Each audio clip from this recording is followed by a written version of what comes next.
د حضرت عمر رضی الله تعالی عنہ په دور کې مسلمانان ته الله پاک ډېره ترقي ورکړه. له ایران له عراق څخه دا سونا چاندي مال پیسې دولت دا ډېر په وافر مقدار سره راغی. بی بی حفصه رضی الله تعالی عنها دا د حضرت عمر رضی الله تعالی عنہ لور وه.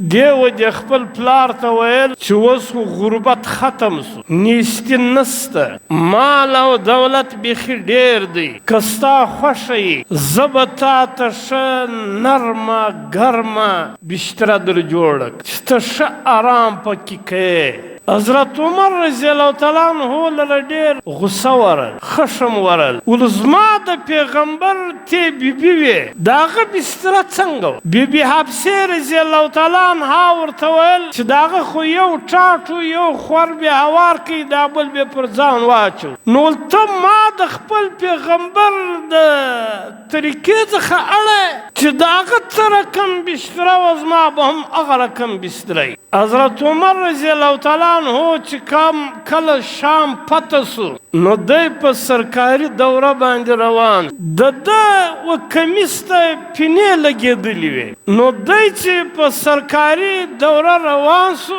یو مری ورسره و. له دا مری سره د خپله باري مقرره کړې وه چې یو ساعت به ته پر اوښ باندې ناستې زه به مار کشوم، بل بار به بیا زه پر اوښ باندې کښېنم ته به د اوښ مار کشې.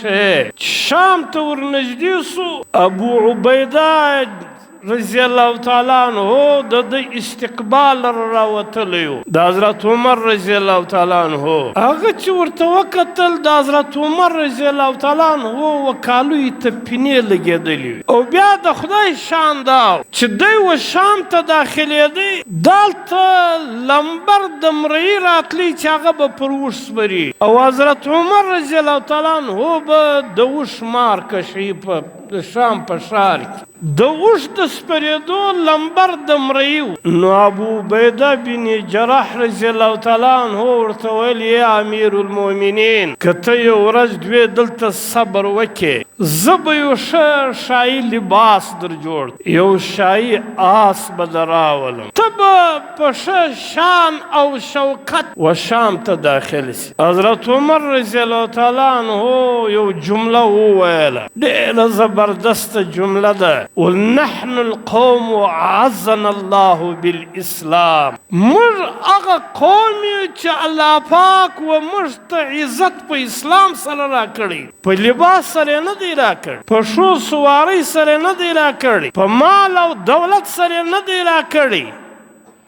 نحن القوم موږ هغه قوم یو اعزنا الله بالاسلام چې الله پاک و موږ ته عزت په اسلام سره راکړی دی.